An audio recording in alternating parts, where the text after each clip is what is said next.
to get to the famous corn palace, which is made out of corn husks that cows have already eaten.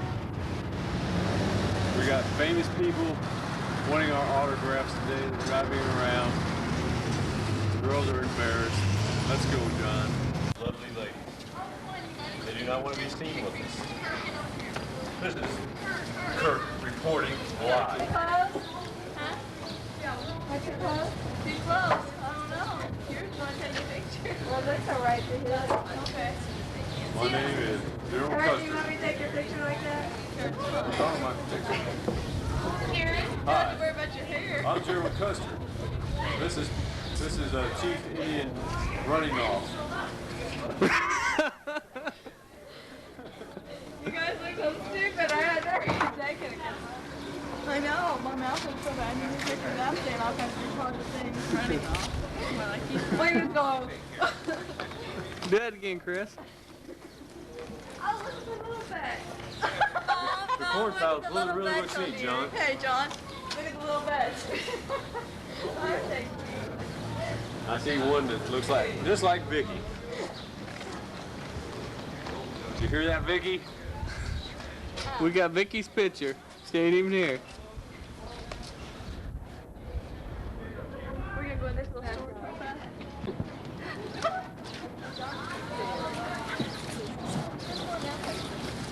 We only have about 12.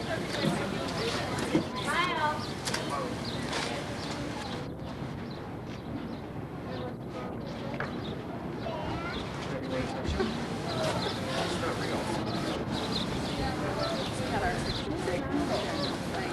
He was over there.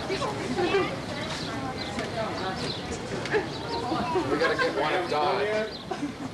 Don. Hey, well.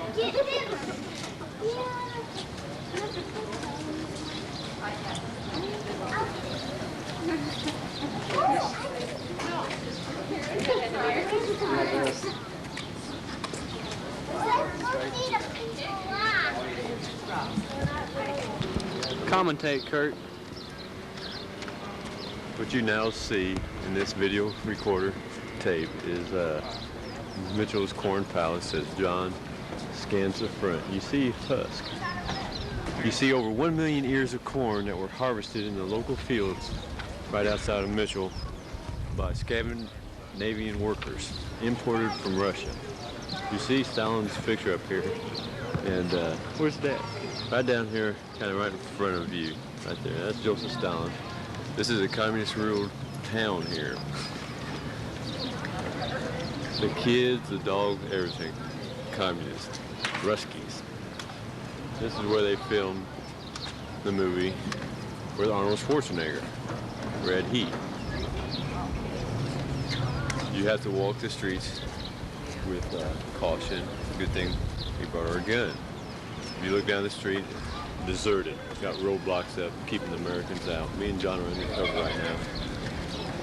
And we're posing as officers of the KGB. The girls have been kidnapped. They're being held for ransom for 10,000 more corn on the cob.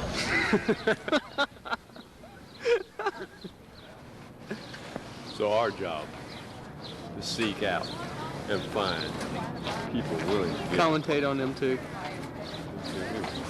I'm on video. He's on video, he said. Actually, he doesn't know he's looking down the barrel of a 44 Magnum.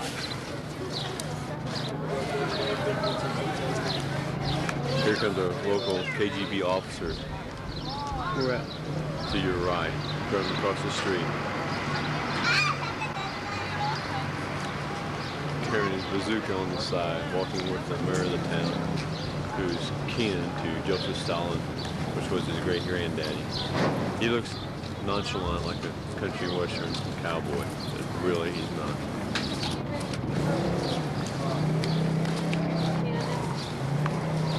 It's also where Abraham Lincoln was killed. They said it was up in John. I don't know where they said it.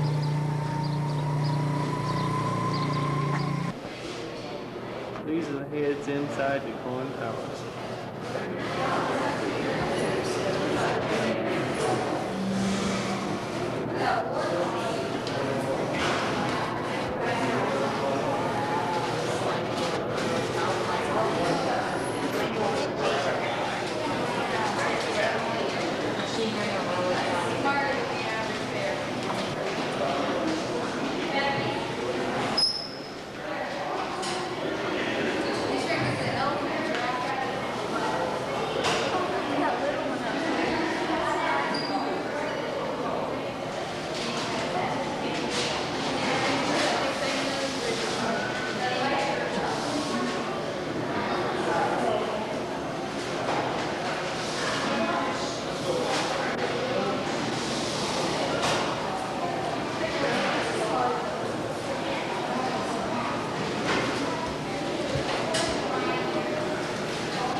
These are real live animals living out there, though.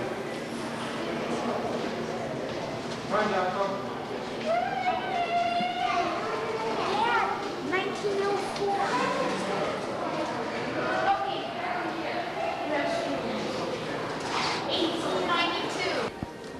Inside the Corn Palace.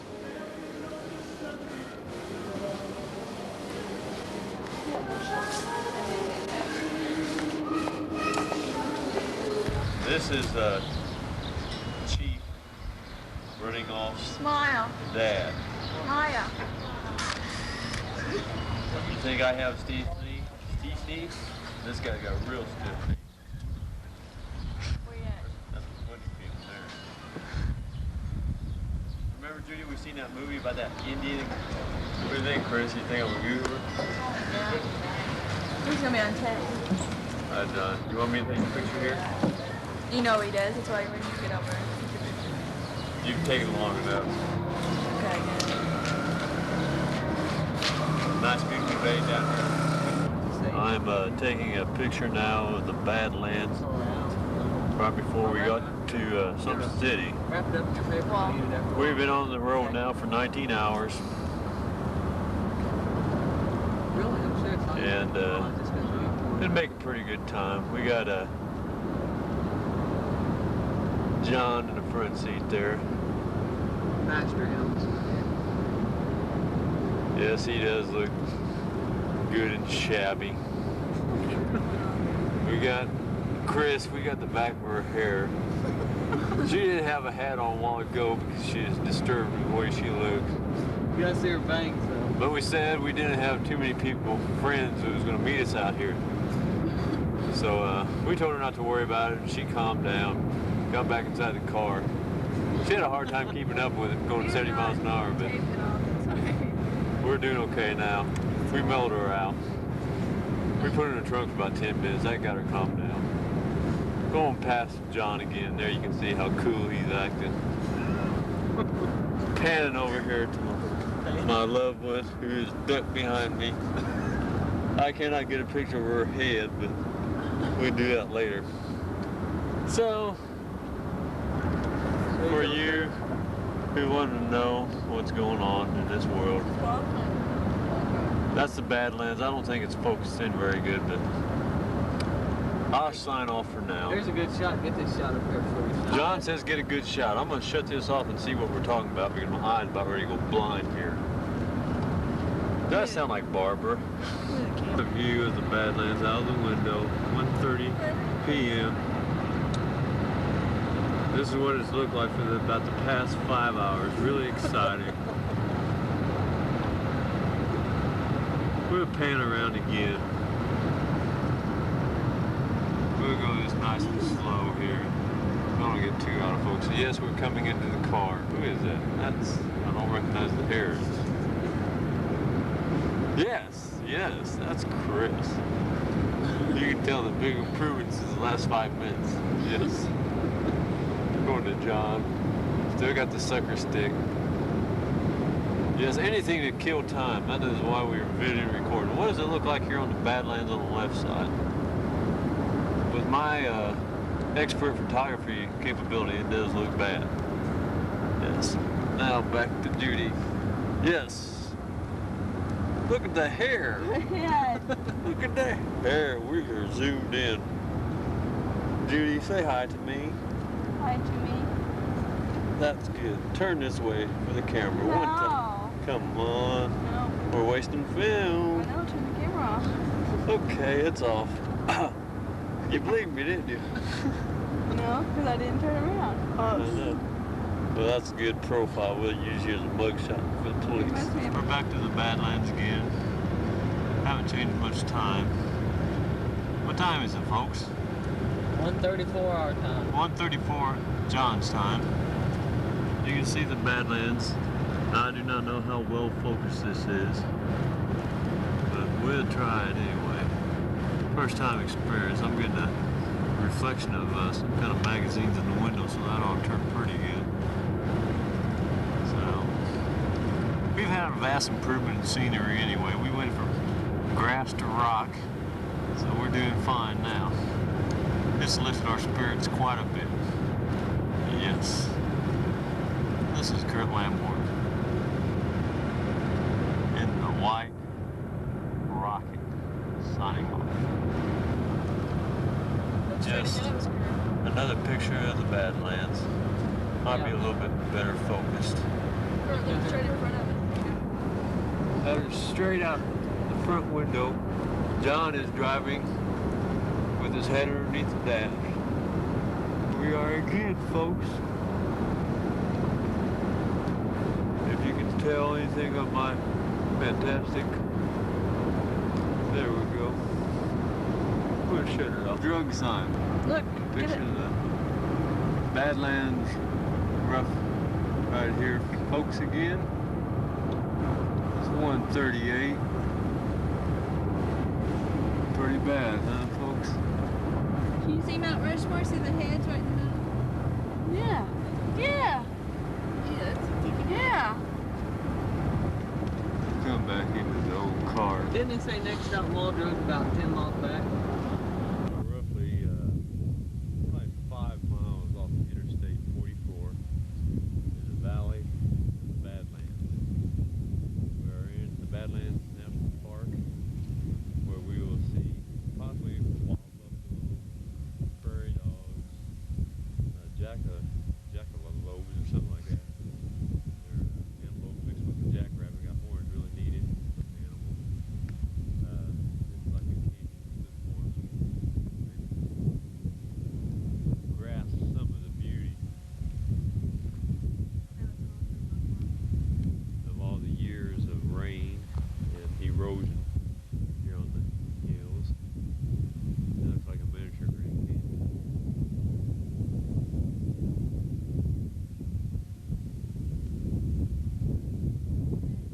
Ground in the center, straight out from us, it looks like a little city up there, probably roughly 3, 4, 5 miles out there. It's really sharp. It's got a great name of Badlands. Rough thing to do. It's great. We have a marker right down our feet, pointing some kind of point out for a geographical marking, which I don't know what it means, but I know it's a marking.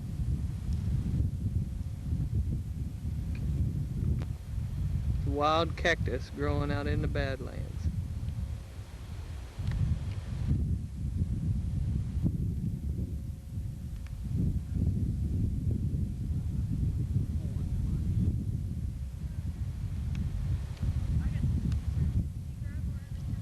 Yes, I didn't see it.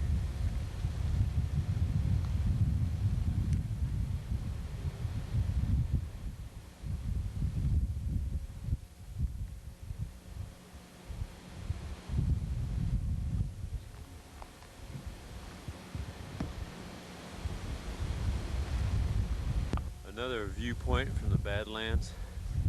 It's roughly 5 after 4 in the afternoon. It's pretty hot out here. Slight breeze blowing. Me and John took the vantage point. The girl stayed in the car. Thought we'd get a better view from here, which I think we did. There ain't no words really can describe this view. Probably ain't too many people walked out here to see this. So we're still in the Badlands National Park.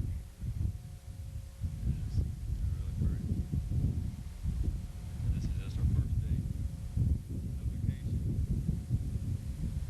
Hopefully later on, in the next half hour, 45 minutes, an hour, we'll be able to see some buffalo and some other kind of wild animals out here. Okay. Badlands forest here, or the desert. And here comes a prairie dog. Just like wish Bill Murray wasn't here. As you can see, there's a few out here. Let's see if we can. There's one.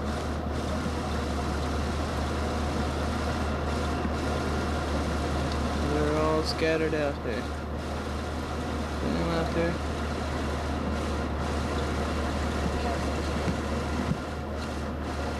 Got one. I met this dude. Look at him, right next to the car.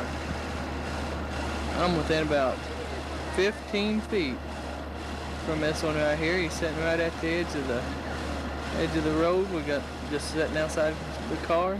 He's just getting his picture taken. He's something else. They're scattered all over this field out here. This one ain't scared at all.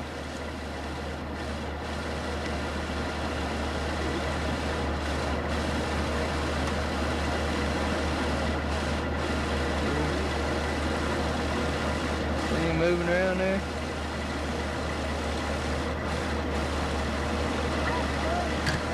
This is something.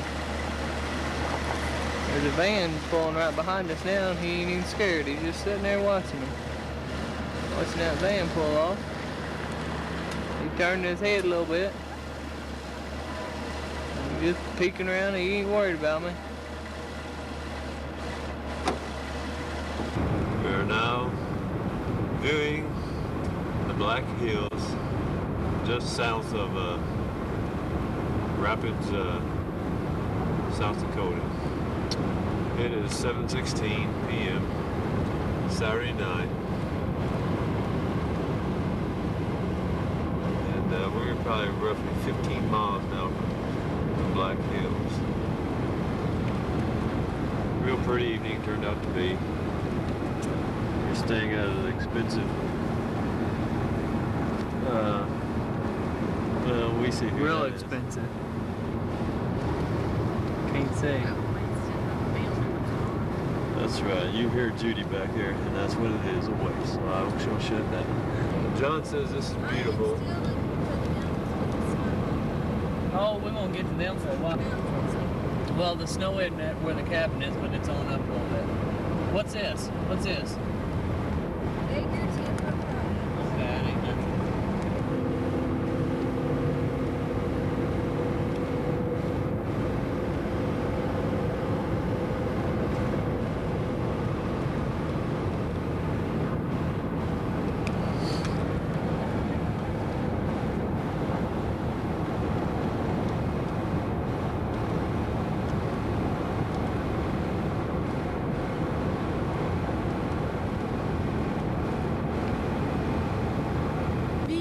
Buffalo on Tuesday. Doesn't serve alcohol, and they have a separate show. We're now looking at some bluffs and trees, getting closer to Mount Rushmore. John says a couple miles on this nice curvy road. We just did spot a deer. But our cameraman wasn't quick enough to get to the shot.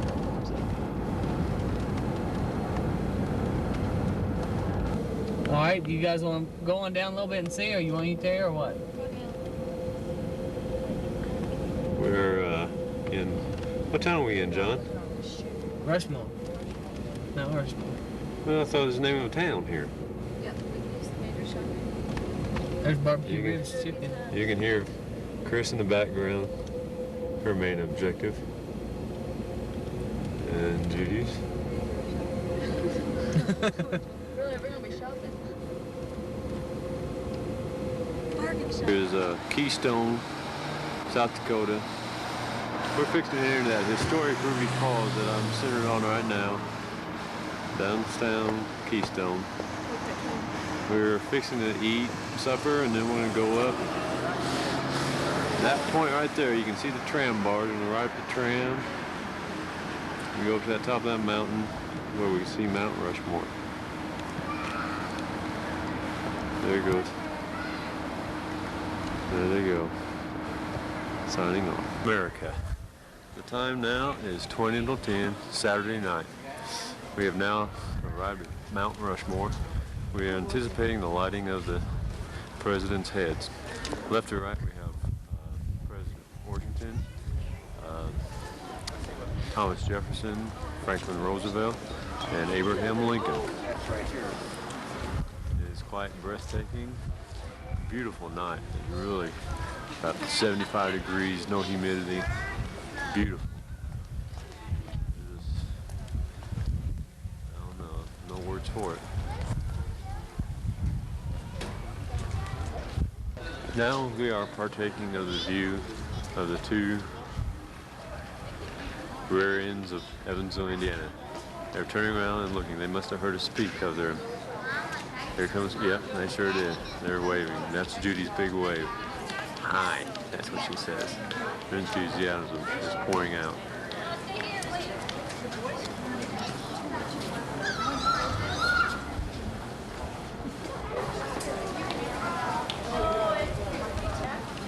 Kurt Lamboy.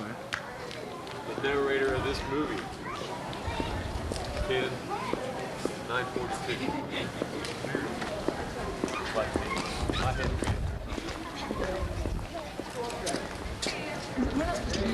I don't want to. Walk up there for that. Cindy, game.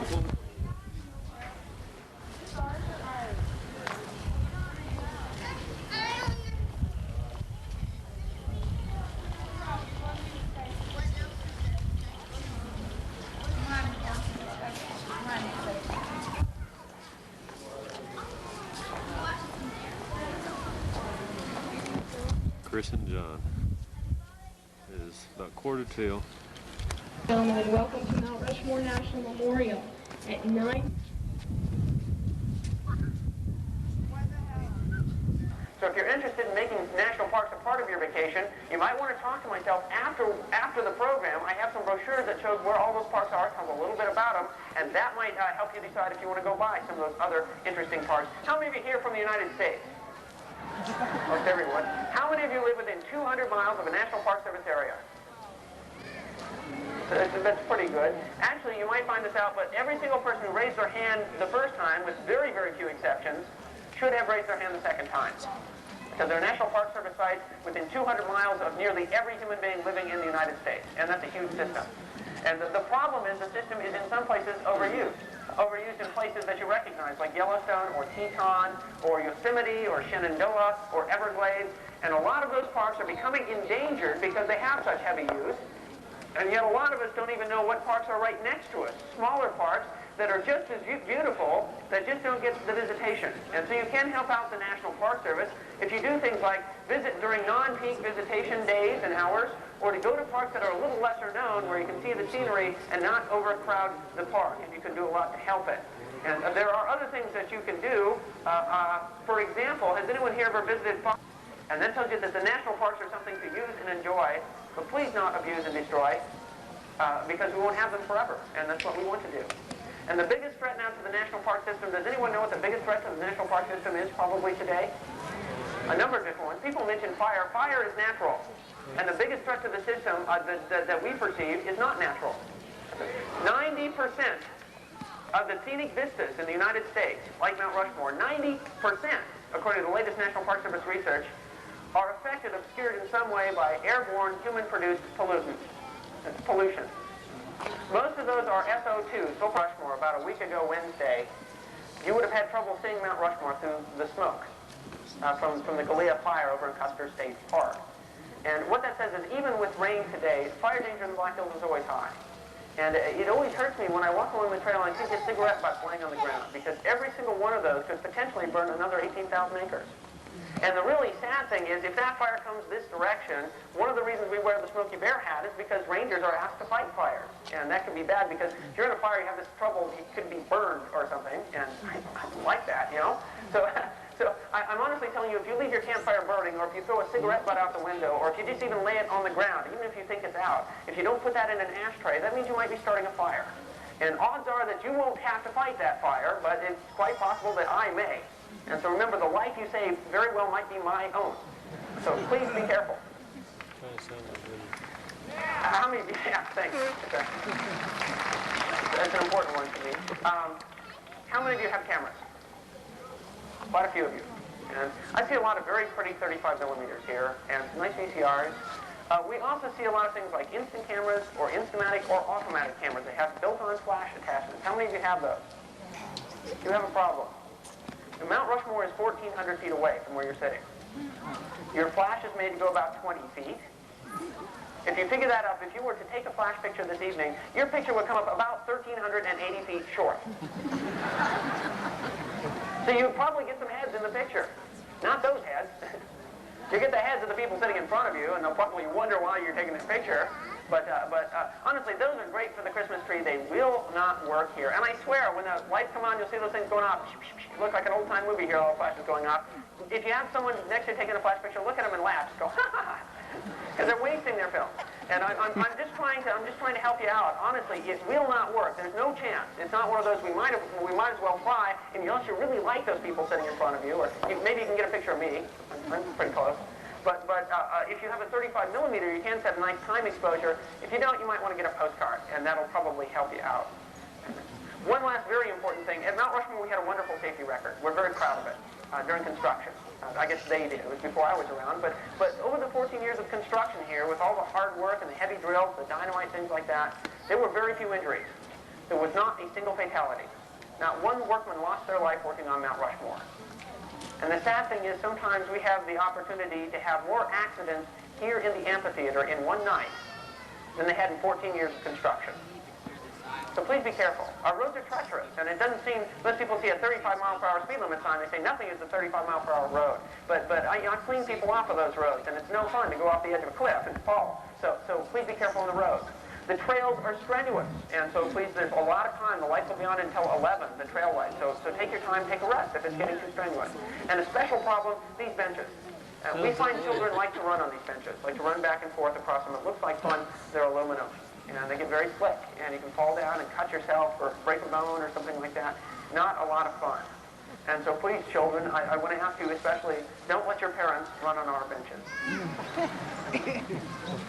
It's about 9 o'clock, and it's time for tonight's evening program. And on behalf of myself and our superintendent, Mr. Dan Wink, and everyone here in the National Park Service, especially Larry Asher, who's in the back. Where's Larry? There we go. Larry's also arranged with the Park Service. He'll be running the projector this evening. And everybody say hi to Larry. Because Larry has a tough job. The Park Service, we're into artifacts. We like to preserve artifacts. So I think that means that's why we keep our projectors until they become artifacts. And Larry tonight is operating with, I think, one of the original wood-burning models that was that issued originally to George Washington. And so if something goes wrong with the film, remember, importantly, it's not my fault, it's Larry's fault. And on behalf of Larry and everyone here, welcome to tonight's evening program. And it'll be about a 10-minute Ranger presentation, that's me, and about a 20-minute film.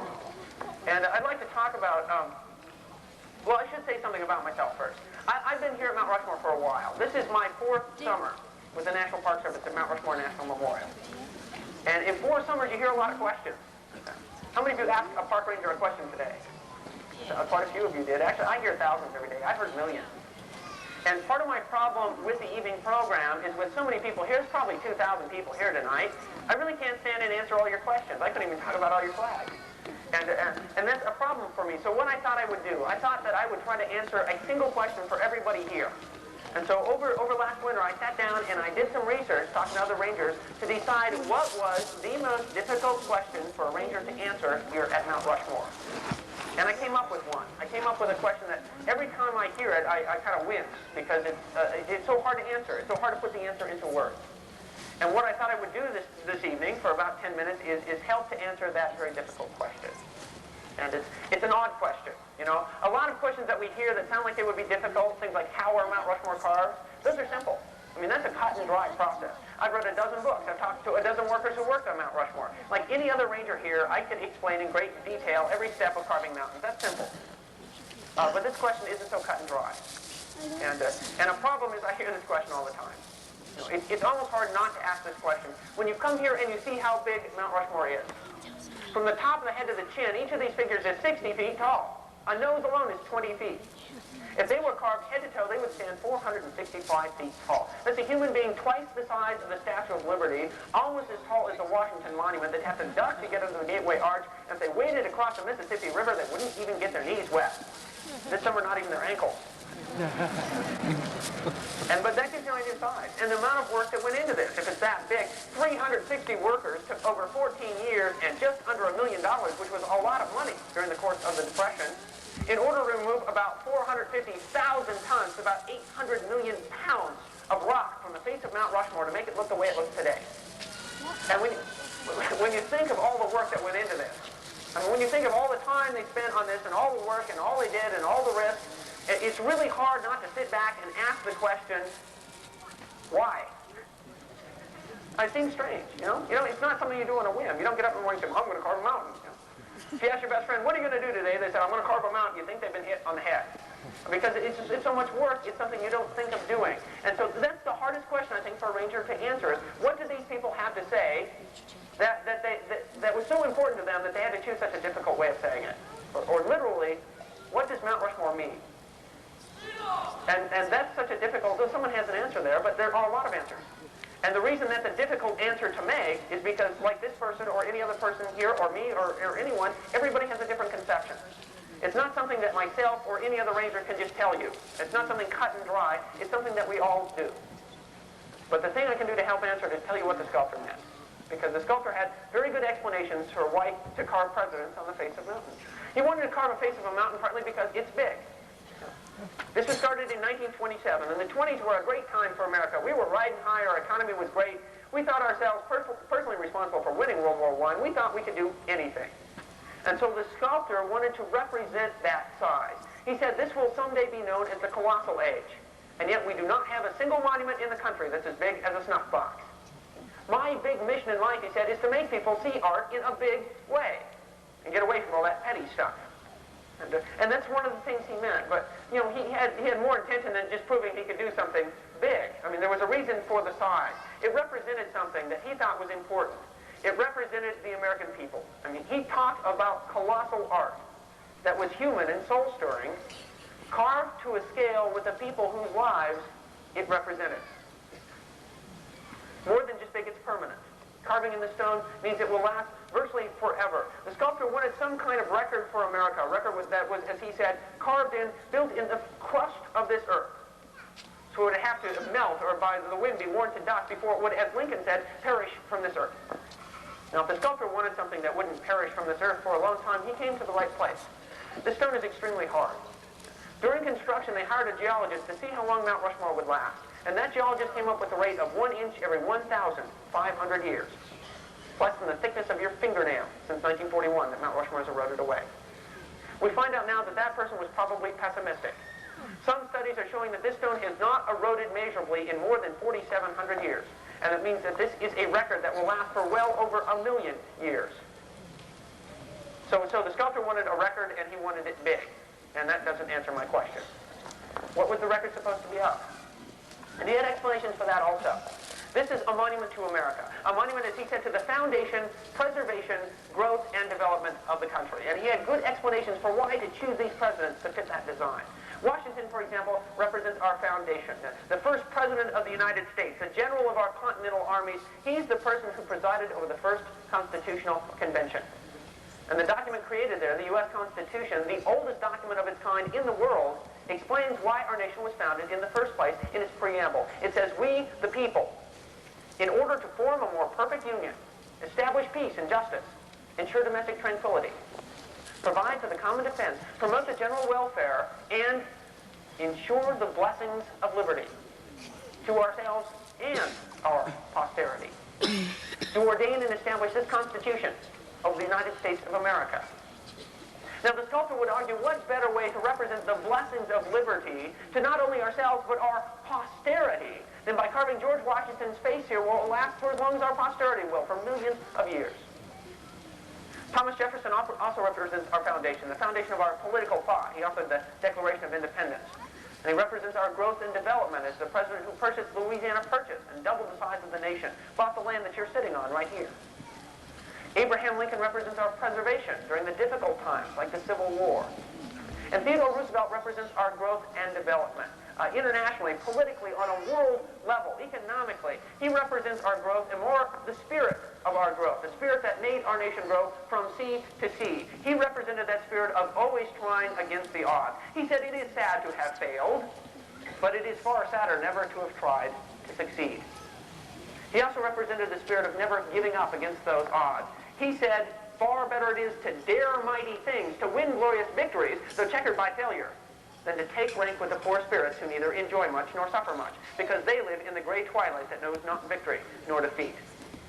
He lived that in his everyday life. He believed in never giving up. For example, once he was on a fox hunt riding his big horse, Frank, and Frank stumbled jumping a fence and threw Theodore Roosevelt on the ground, broke his arm.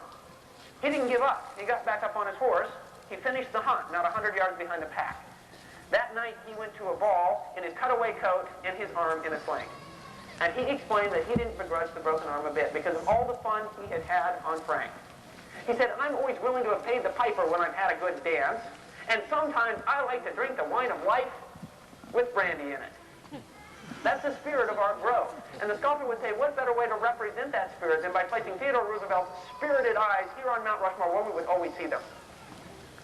But more than just represent America, these represent something the sculptor thought was more important, and that is the American people, our spirit and our characteristics. You know, Washington represents dignity, also bravery, fighting the British. Jefferson represents vision. It took a lot of vision in 1776 to write the Declaration of Independence.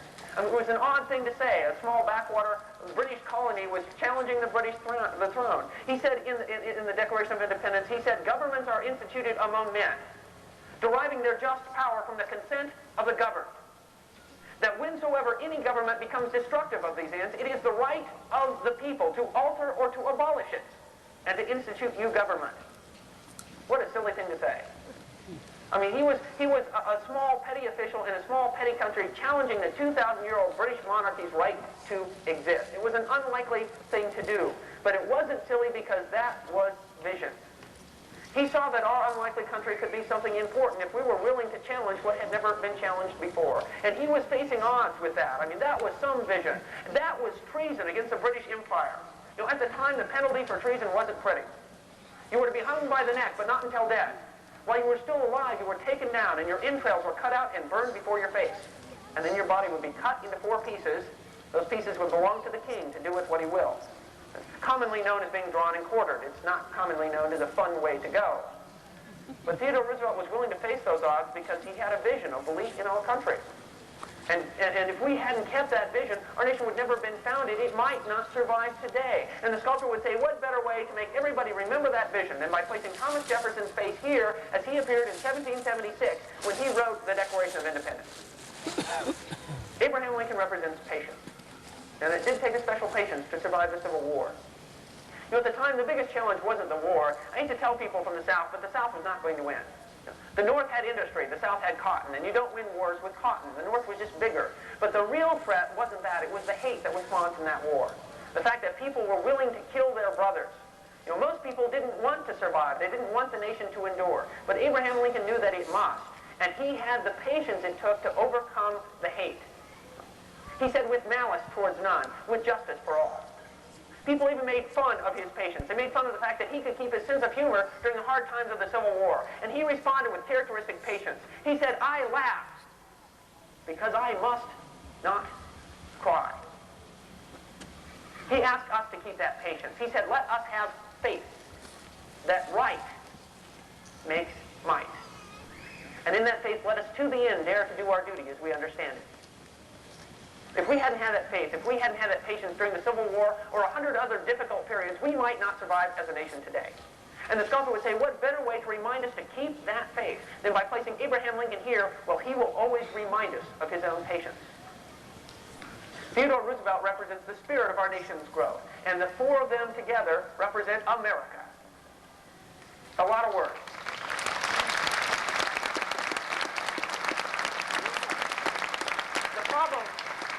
The problem with everything I've just said, it sounds like a lot of fun. That is what the sculptor said, but it doesn't answer my question a bit. I just told you what the sculptor meant, what he said Mount Rushmore means. But the problem is he didn't give Mount Rushmore its meaning. He can't be the thing that gives it its meaning. He died 46 years ago. And even though he left something here, even though he did a lot of work, the sculptor and the workman here who did all this work did nothing to intrinsically give Mount Rushmore meaning. Despite this work, despite the fact that it looks like faces, to a mountain goat, like we saw, this is just a mountain, like any other mountain. They don't know the difference.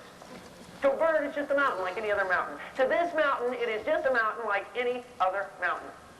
The only thing on earth, the only thing at all that says that this mountain has meaning, the only thing that says it is important, the only thing is us. Mount Rushmore has meaning because we come here and say it has meaning. And if all of you, the millions of people, the 2 million people every year who come and visit Mount Rushmore, if you didn't come here and say Mount Rushmore had meaning, if you just ignored it and treated it like another mountain, that's all it would be. Just another mountain. The reason I can't tell you what the meaning of Mount Rushmore is that's not for me to decide. That's something every single one of us gives it. We give it when we come here, that meaning. That's a scary thing to say, isn't it, Esther? Because I say that you give the meaning to Mount Rushmore, that means you determine what that meaning is. And that's scary because that becomes a burden, a responsibility that you have when you show up here. You can decide that Mount Rushmore has a special meaning, like the sculptor thought. Or you can decide that Mount Rushmore has no meaning at all. Or you might decide that Mount Rushmore has the wrong meaning. I know that sounds silly, but I want you to imagine this could really happen. If 10,000 years from now someone were to find Mount Rushmore and we weren't here, if they didn't know who we were, would they know what Mount Rushmore meant? Would they give it its proper meaning? If archaeologists today dug up something like Mount Rushmore, buried in the desert somewhere, and they didn't know who had carved it, what would they say? Would they know that this is a monument to freedom, that these were presidents, that they were carved by people who were working here willingly? I mean, what would they think? Would they think these were presidents, or would they decide that these were our kings? Or maybe our gods? It's a pagan idol. Yeah, we threw human sacrifices off the top. Instead of a monument to what humans can do, it becomes a monument to the supernatural. So instead of a monument to freedom, it becomes a monument to monarchy. How would they think they carved it? Where would they think we got the labor? I mean, would they assume that we got the largest slave force ever put together to do something like this? Instead of a monument to freedom, it's a monument to slavery. That could really happen. The point is, there's something special about the fact that you're here tonight. It's important that you come here and you read the brochures and you see the film and you listen to the talks and you decide for yourselves what the proper meaning of Mount Rushmore is, because you give that meaning back to the mountain. And if you weren't here doing that, if you weren't here giving the proper meaning to Mount Rushmore, then in 10 or 100 or 1,000 years, Mount Rushmore might have the opposite meaning of what was intended. Or at very least, in 10 or 100 or 1,000 years, no one at all would be able to answer the question, what does Mount Rushmore mean? That's a service you pay to Mount Rushmore. Because you pay at that service, this will have meaning for 1,000,000 years, for 1,000 generations. And on behalf of a mountain that is very great, but which can't speak for itself, I'd like to thank you for paying this mountain that service. Now, on behalf of the National Park Service, it is my pleasure to present to you our film, Four Faces on a Mountain. Thank you.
you. Remember, I told you to laugh at him. That just concludes tonight's evening program. Just a reminder, the easiest way back to the parking lot is to take the trail on your left as you're leaving the amphitheater. Please be careful driving on our road. And everybody, please have a safe trip to your next destination. We hope you enjoy your present. Good night.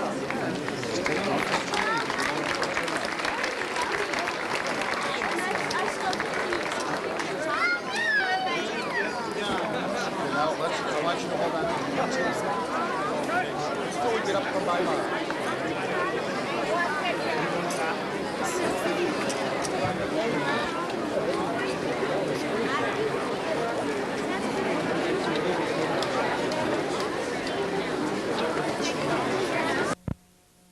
We are now south of Rapid City, in the woods. Two large elk. Just sitting there waiting for me and John to bring our high-powered rifle and blast them. Can we hear one of them say something this morning? Moo. Moo. Yes. My head would get tired of little nipples. Now we are close up of whatever these things are called. Elk. Letting a mountain goat. These are doll steers. We're right alongside of them. They're right along the road. There's a wild bear way out in the background. Two deer are are about ready to lose their lives. That bear sees them. Here's a rack on this side. So far, he hasn't spotted them. Look at that big one sitting over there. He's got big hands. Sure, Judy. I gotta get up. Oh. There he is. I don't know what he was saying. Sure, Judy. That big bear seen these two bull elk, and they do not want to mess with them. You can see them. They're fixing to do battle. They're lined up. They're going on the starting line right now. See that real big one way up there? Yes, I know. Bring the old gun out. Ain't no shoes for it. I feel like jumping on a slippery syrup after supper. There's his teeth. Hey. Hi. You got a crooked mouth. Sorry. Okay. Look at this baby one. There's two. Uh-oh. You get the white one too? Come together? That's what I wanted. He's posing. He's He wants to commentating. side him. Quick, Kurt. Come on, let's go. There he goes. Look at the raisins. I always wondered where chocolate raisins came from. Ooh, he looks hefty. You ram this car and kill him. This is a wild buffalo out in the wilderness.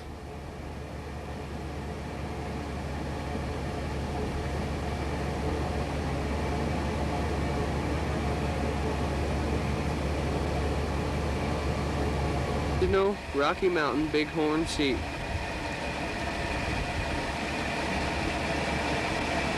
This one must be the big daddy of them all.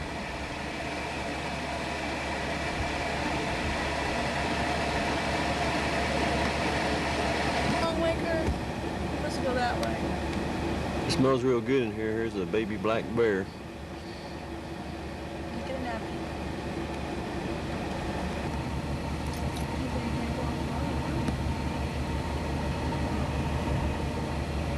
Oh.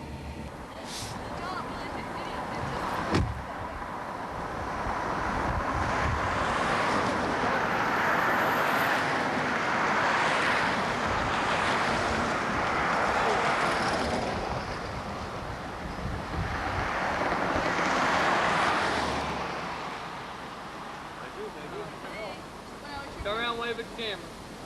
It's on. I don't think we're at all.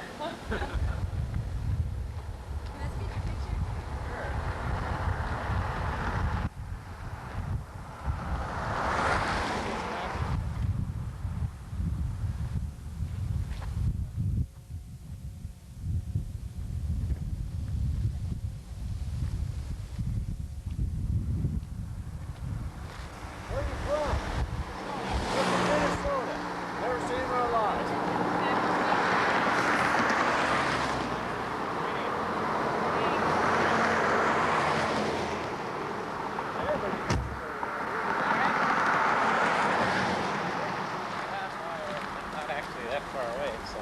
Is that right? I mean, it's true, that isn't that far. Want to stay away, I guess.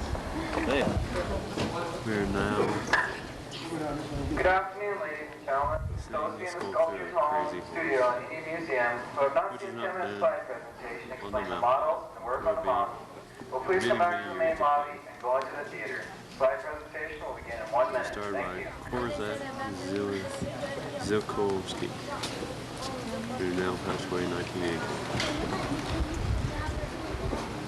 Someday it might be worth coming back and seeing it now. It's a big hunk of rock on the side of the hill.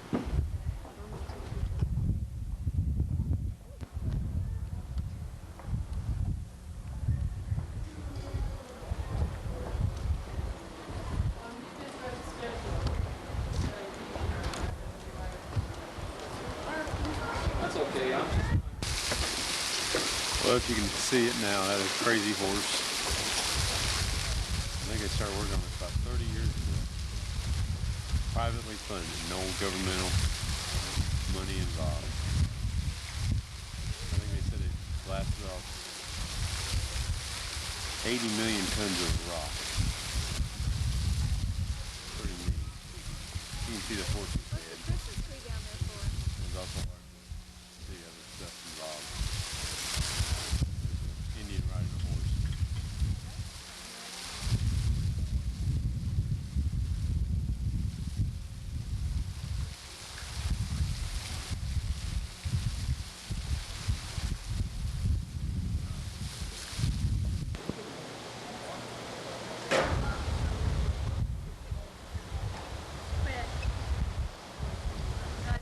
This is a teepee at Crazy Horse.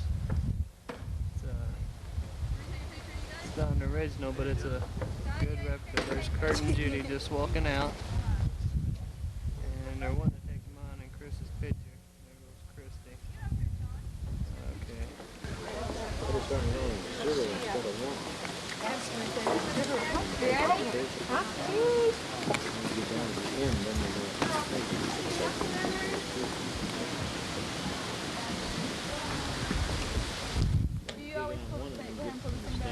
Hey Judy, here we are.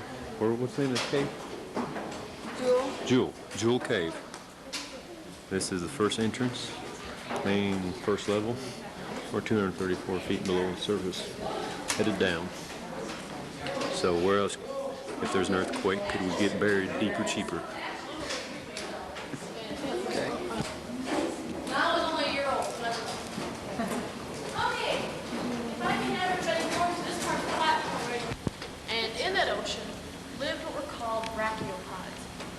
Brachiopods are all over state today, they're all dead. So all you can ever find, do you have gum over there?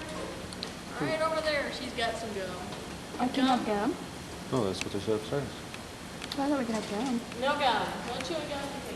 So before you head down the stairs, you have to get rid of it. 'Cause I don't like stepping in it.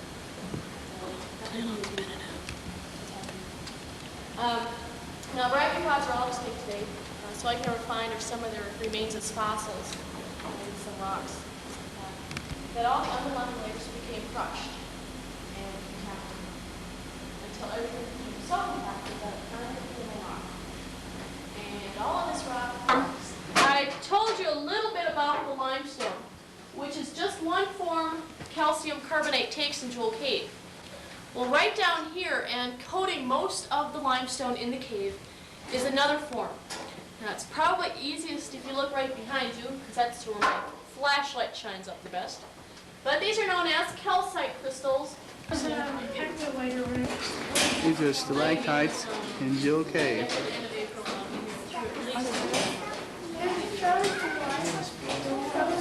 We're doing a lot of environmental education. John, you can go over there, look.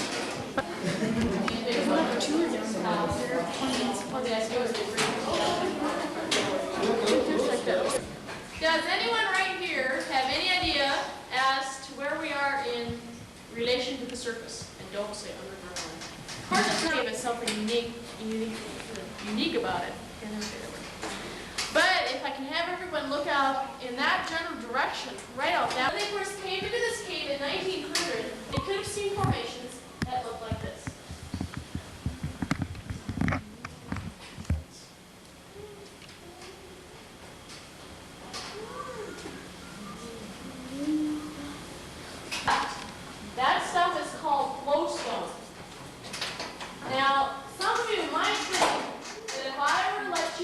to touch that flow stone. Dad, it might feel kind of soft, or as a lot of people say, maybe kind of slimy, but it's not. It's solid rock.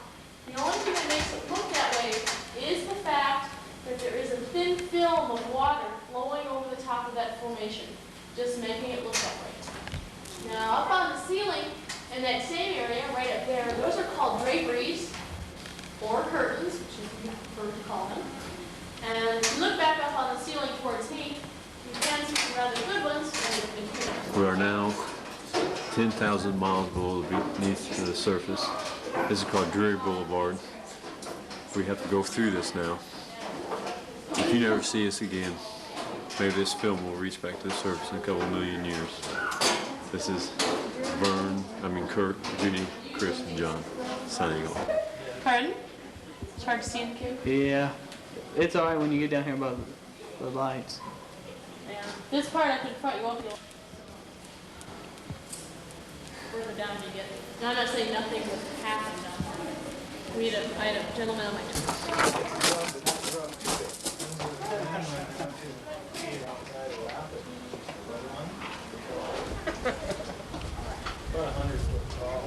What's your face?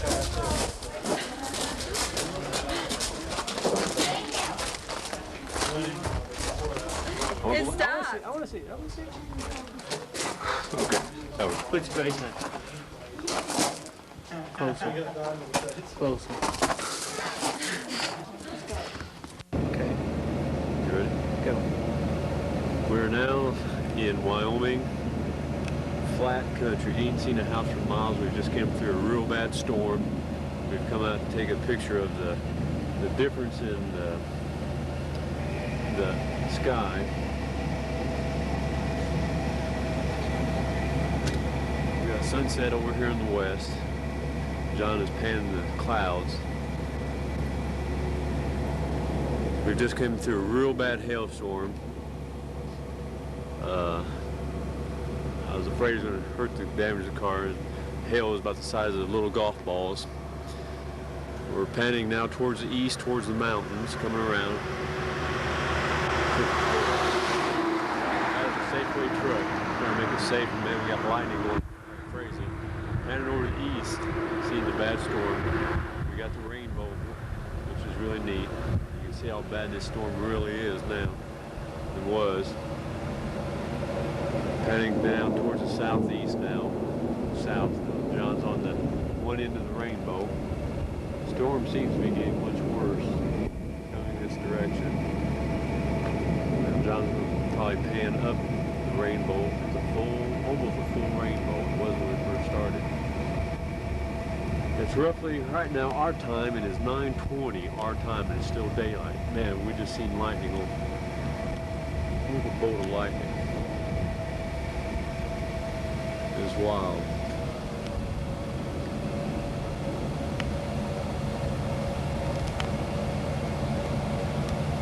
John panned back right in the center. Maybe we get a streak of lightning here. We're just getting lightning. I've seen one that really would be neat to get that captured. Anyway, as soon as you shut it off, it'll do it. But you can see how mean this storm looks. You can hear the thunder in the background. There's some that flashed. Four antelopes in the distance. All you can see is their four butts. They're booking, man. They're going for the trees. Maybe we'll get a better shot.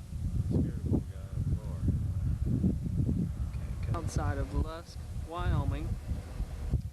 Just been to Mount Rushmore and all them good kind of places.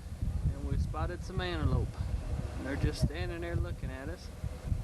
There's the little baby one right there. And they're starting to check us out pretty good. There's a nice size one. Kurt honks the horn, they're looking up, but they're not running. There they go, they're starting to move off now, and they're off. They're cutting on the rug. There's three right there. There's another one, that's four. There's five, that's the baby one, bringing up the barrier. He's cutting on. Will he catch up with the other ones is the big question. It's the race. Up ahead is the rest of them. They've stopped. They're waiting on him now. But will he catch? Oh, he stopped. Well, signing off from Lusk, Wyoming, John Christy, Kurt, and Judy. So long.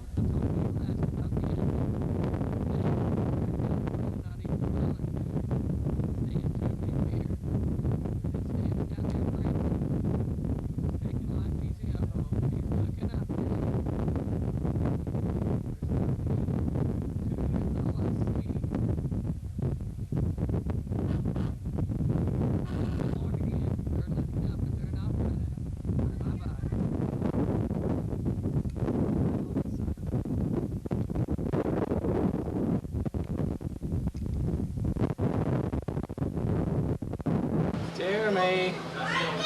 Derek. You get a lot of ground.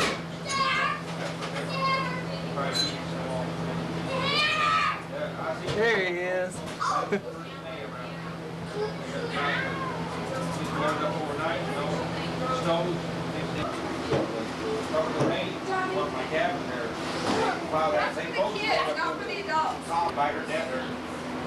Get that baby for your mom. You're doing the baby. All it is a valley. You drive right up through there. Sometimes it's 25. It gets as high as 30 foot snow. Go do it, Trent. The last few years, Go get your guitar. Play it too. they've opened them up. Where's It's your only guitar? maybe 8, 10 foot of snow. If you can That's get clear. it, That's tonight, 10,000 that'd be feet. cute. Are you're from down south, ain't you? Rollins. Are you retired? I sure wished I was. No, I Derek. Derek. I'm 47. You wave at him, Derek? I don't know if he's a government man or... Wave hi to No, Grandma. I'm a railroader. Oh, you know? Yeah, I run a UP. Bigger than he is. He plays it to see. They're playing. He probably won't do it with everybody Ain't no watching. shot. Here.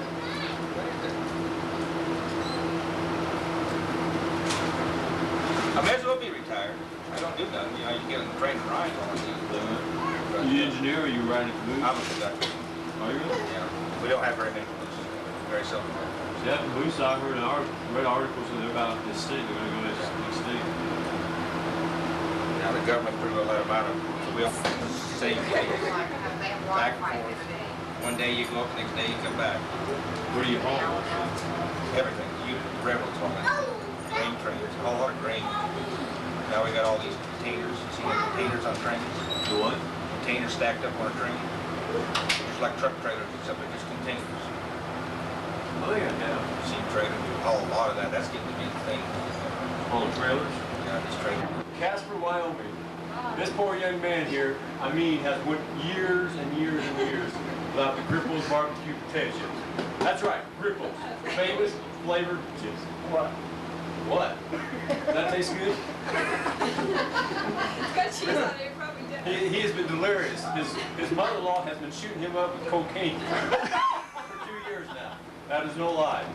His wife is whenever she is went to the bathroom. But she is fixing what are you fixing, ma'am? 3 cheese tacos. Three- Burritos or something. 3 cheese tacos. Yes, that's new. That's new for Casper. Now we do have a pet dog out here. Can you see the pet dog? He's shrunk. He used to be 2 foot tall, and he hasn't had no potato chips. And he's waiting for him. Yes, look at him. Look at him. He's seen him. He's trying to attack. Oh, But you can see that Dave is coming back to his senses now. This is Kurt and Dave and Judy and Chris and mother-in-law and Debbie signing off. Hey, Star. See, he's already growing. Star. Here, Star. Hello, Star. Come on. Come on. Come on. I've got it. Did you see the training? I'm training this dog. Watch. I'm training him. Watch. Oh no! Did we decide to line the pop in? Oh, no! Oh, you're in trouble. God, mark it down. We'll get this one on tape, too.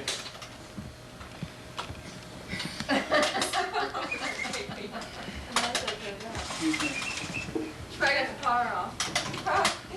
Kurt to try and get the power I feel him. Oh, this is good. Yes, they're bringing ping pong table in. So we're going to explain how to install a ping pong table on top of the pool table. You first go back here. First you go back here in the shop. Gotta go slow. We are going Back in the shop. Who we got in here? We got John and who is this other fella? Me. Let's get a close-up on that mug shot. It's wanted in many states, I'm sure. You grasp a ping pong tabletop as such. Okay, we see Both it. hands, left hand, right hand. Okay, And of course you do the opposite on the other end. okay, we Then slowly. you pick up slowly. Then you move. No, you don't go back. No, no playing. I'm not ready to go. It was not ready to fall off. That's Away from it. he's right on the trend. Come on, guys. Come on, yeah. Yeah, but the clip right.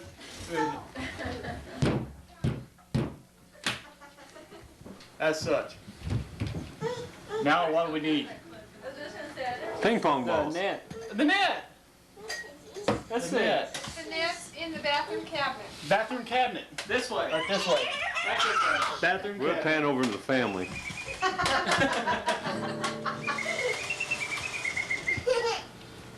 Here's the railroad man. Oh, here's what I was looking for, John. John's good enough for me before. Got enough of her before. Look at that. What'd you say? Okay, we're gonna see the facial expression on this young lady. Give a couple heaves. Ugh, ugh. We see the two young ladies from Indiana. Front sides.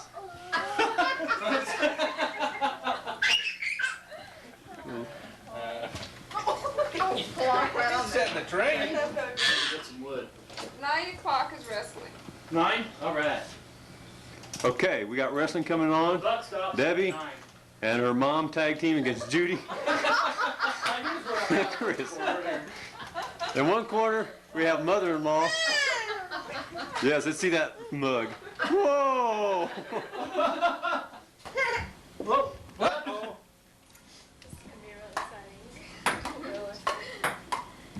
No, fast forward. You ready? I'm ready. Hey, take it easy on me, big guy. In. P-N. Is that how you spell Indiana? P-N.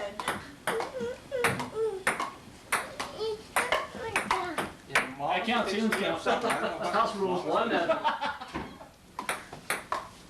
Oh, 2-0.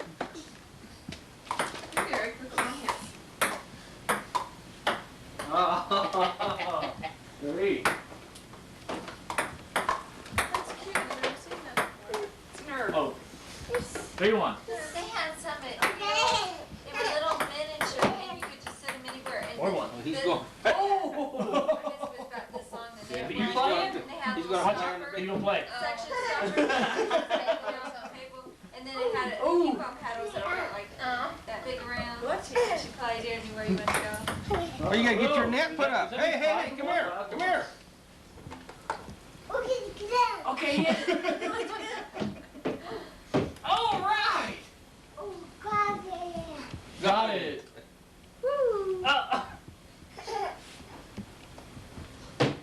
His face. That's what you're Good boy.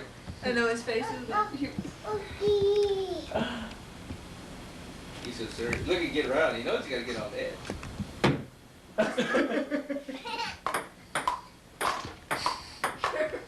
There's a train. Lift your leg.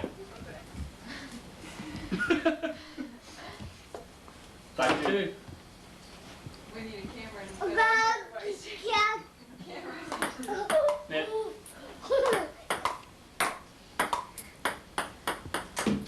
6-2. 6-3.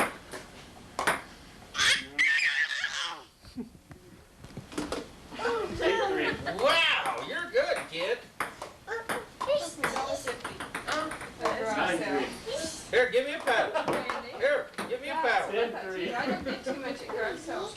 Okay, let's go. Oh, let's do it. Here. What do you play? 21? Get over there. You can hardly beat when I don't know what you played. I don't know. What do you play, Kurt? We played 21. 21. They probably got one for their child. One They're a good one. Oh, no, he's very good, These got wet. When these got wet the other night, fell in the sink and got wet, and just one side was wet. When you hit it, it would wobble. Derek. That's 11-4, big guy.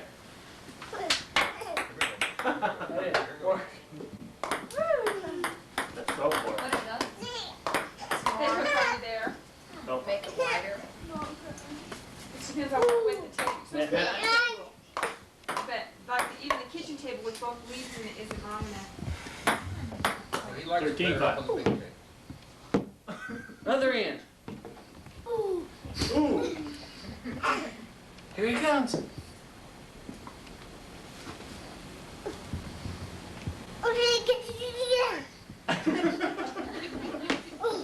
Oh.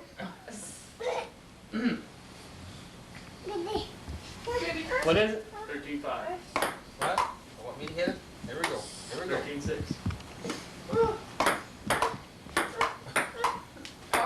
Yours must be better than mine. Right here. 14-6. See, here it goes. Here. 14-7.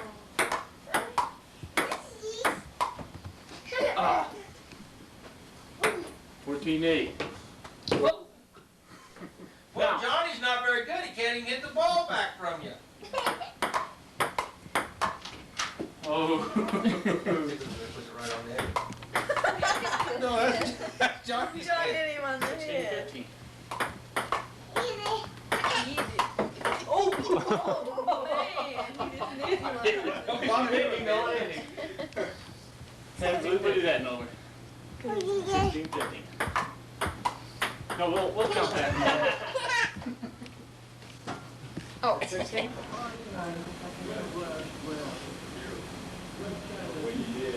Here, I'm passing.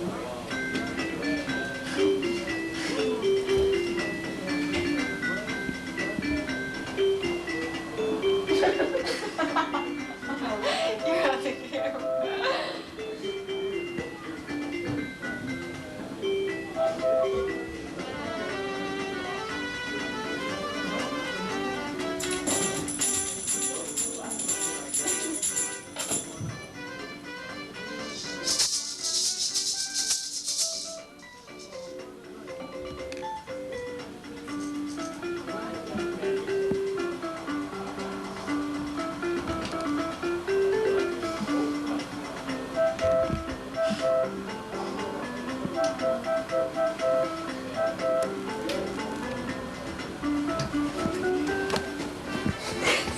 Jeremy.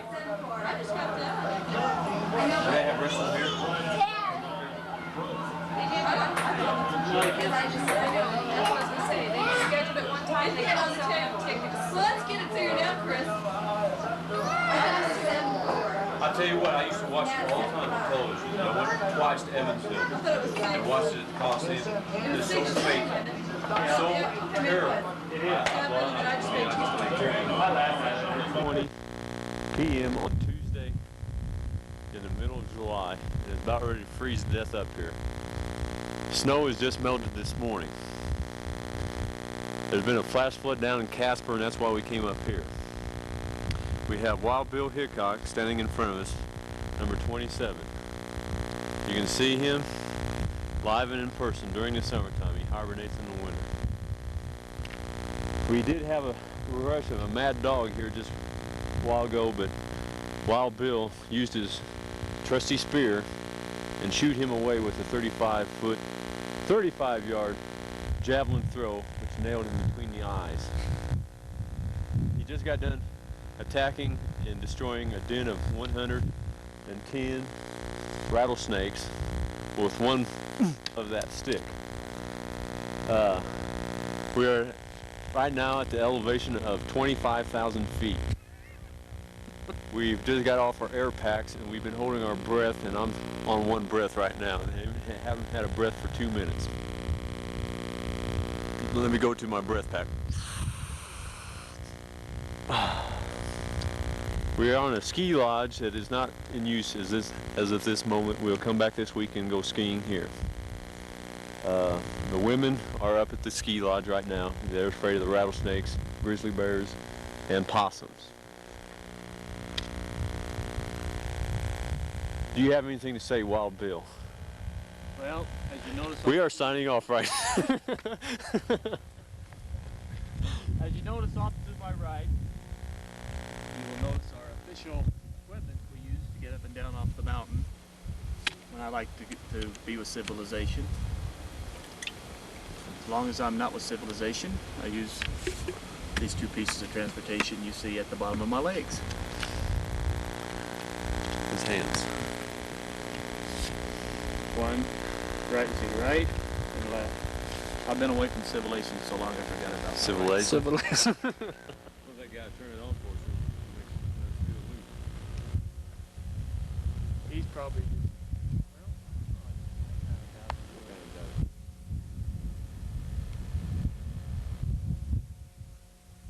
Colorado Springs appears to be live. They got the neat thing. For the summertime, you use the summertime. Casper, Wyoming, from up on Casper Mountain. There's the Platte River that runs right through it.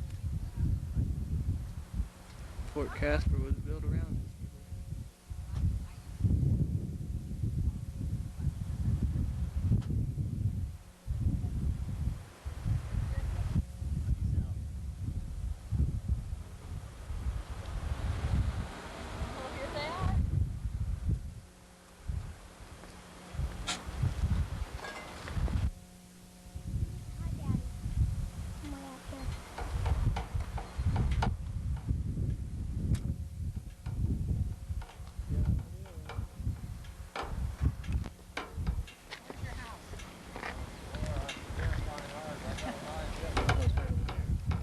This is a 2 or 3 story house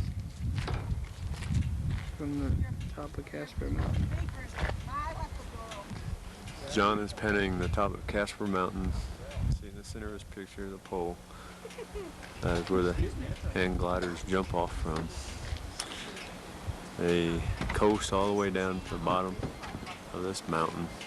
You can see them right over here where they land. And that's his brother talking. Right here. Down in the center of John's picture now is at the bottom of the Casper Mountain. This is where the hand gliders land at. Roughly a 35-mile trip from the top to the bottom. Daddy! Just right at the end of everything. Through the center of these 2 trees is roughly the location down in Casper where David lives. Kind of in the middle of that subdivision. As an east side of Casper. This is still Casper Mountain, up from where David lives.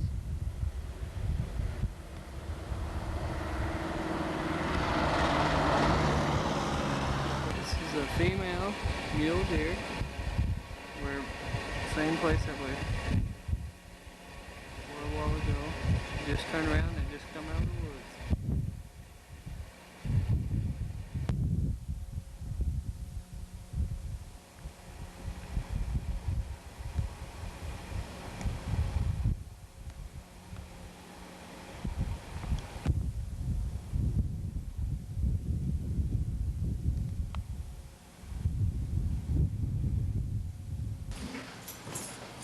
Decide what we need and we'll run down the store and get it.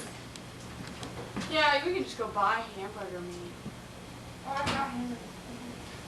We have to the salt and everything. That's what we need, Ben. Now down in the basement, Where John has free. we're going to go to the after effects of John Harris. Oh, I can smell him now. We're on the steps. Well, you can see that we have to go through this doorway. Ram, get in there where it was spraying. His brother had to go find the Lysol. Boy, am I taking my hands on my own wrist right now. They've got the door closed. Judy is being brave enough to open it. We got... Yes. Does he have a grenade or a... What does he have? I'm going to open the door in a minute. Okay. Get ready. Get ready. I'm ready. Are you ready? Are you ready? Oh! Whoa, boy, the camera's going down. Oh, oh, oh, oh, oh, I'm staying. Oh.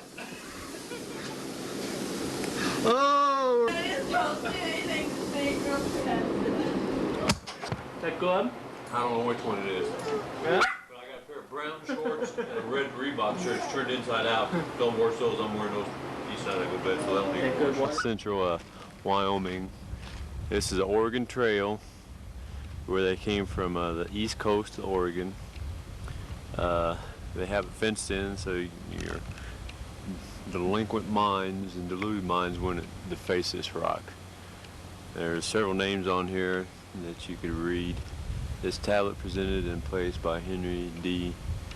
Shoemaker. It looks Shoemaker. You see several plaques here. It has different people's names on it from different times. We've seen 1814 and 1600 and 1200 and 300 AD. We'll take another pan of this rock when we get back to the car. It's a big rock.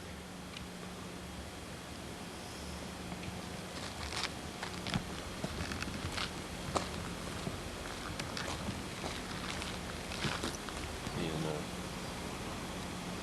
1890.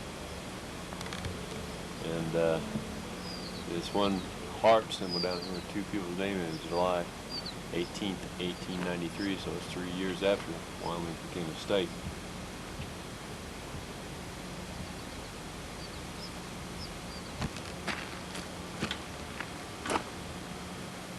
It breeds looks nice too.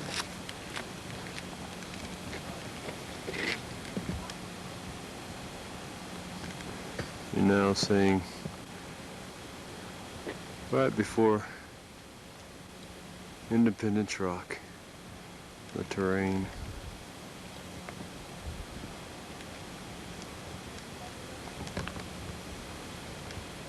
Yes, I am a good photographer. That says this bridge crosses the original Oregon Trail ruts.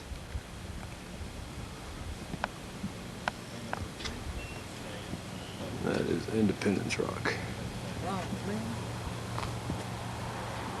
Where we just came from, and John has a different name. That is one of the bridges, old bridges that cross the river, Flat River.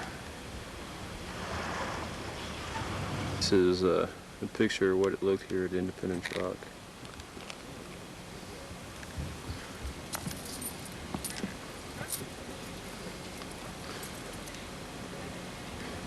I'll be able to read that. If you're interested in it. David and Debbie's cabin up in the Rocky Mountains up by Medicine Bow Peak.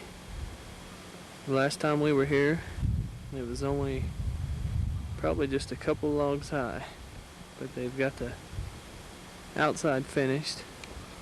It looks real good. This is the side view. Behind you see the mountains.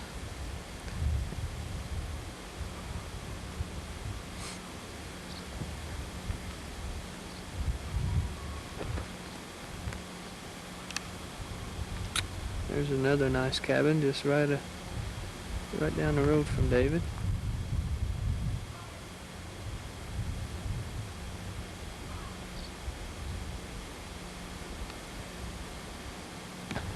Field out behind David's. Still up Rocky Mountain, same place.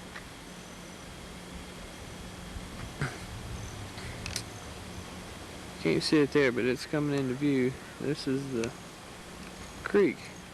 It runs back here. Catch little brookies and trout out of there.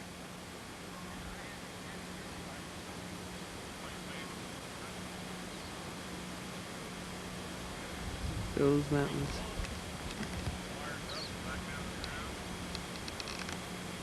This is the other side of the cabin.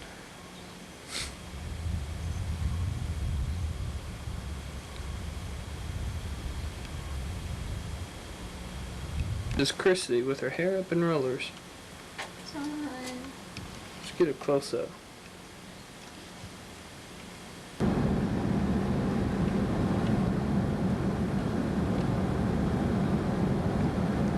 we're just about to the top of the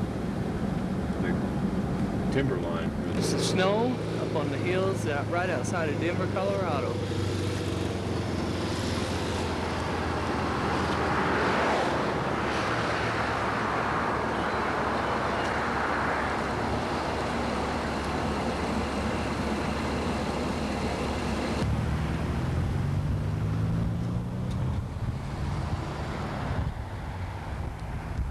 Right at the crest of the timberline.